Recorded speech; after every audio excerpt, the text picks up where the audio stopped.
Monsieur Schaffhauser. Monsieur le Commissaire, une fois de plus, vous parlez essentiellement d'ouverture des marchés. Une ouverture sans limite qui va encore plus mettre l'Europe et ses États sous domination étrangère. Vous n'avez pas de stratégie de souveraineté, même européenne, face à des technologies étrangères qui sont des technologies de domination.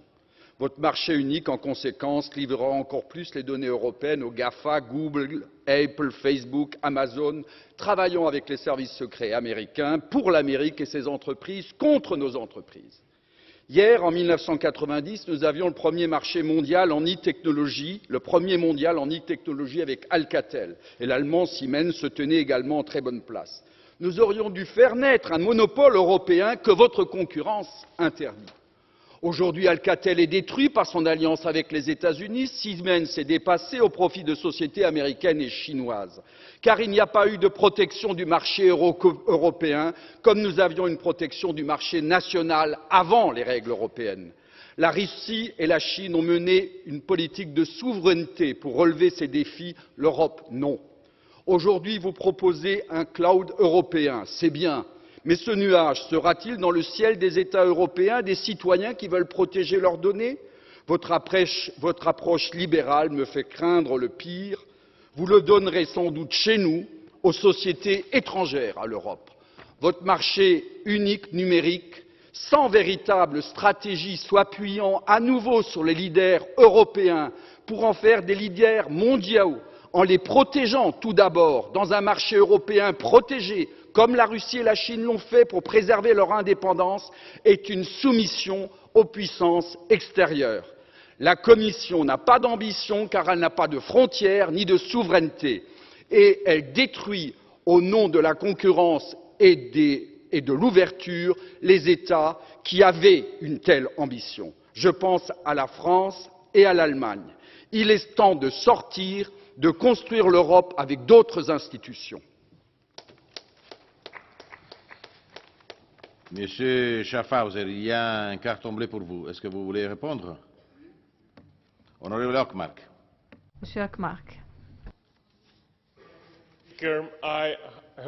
Merci, Monsieur le Président. Je vous ai entendu rendre hommage à la protection russe et à l'économie russe. Nous savons que l'économie russe est en déclin parce qu'il n'y a pas d'inspiration, pas de concurrence, pas d'état de droit.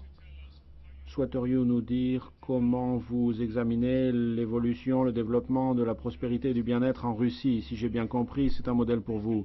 Allez-y, levez-vous, dites-nous, sans loi, le protectionnisme, la kleptocratie, le marché que l'on voit en Russie, parlez-nous-en. Parlez-nous de la prospérité des Russes qui déclinent année après année. C'est votre modèle? C'est une honte. Vous avez la parole. Chers collègues, vous allez avoir le premier prix en caricature des propos. Qu'est-ce que j'ai dit? J'ai dit que, par exemple, un marché comme la Chine est arrivé à se préserver de la domination des États-Unis dans ce genre de technologie grâce à la protection de son marché. J'ai dit également, et je ne pense pas que la Russie est un exemple, mais la Russie est un pays souverain qui a une stratégie de souveraineté et a tenu à garder une maîtrise dans ce domaine des technologies fondamentales pour l'organisation de la société, de nos industries et de notre souveraineté. Nous n'avons pas une telle ambition. C'est ce que je regrette pour l'Europe. Et à ce propos, je voudrais vous faire part d'une bonne nouvelle. Nadia Savchenko,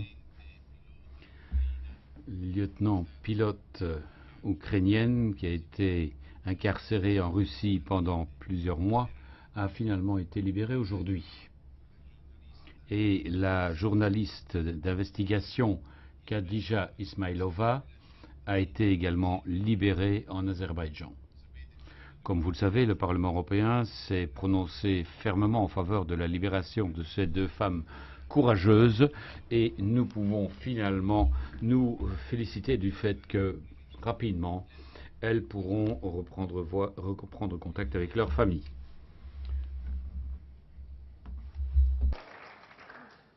Ogni tanto qualche buona notizia. De temps à autre, il y a de bonnes nouvelles.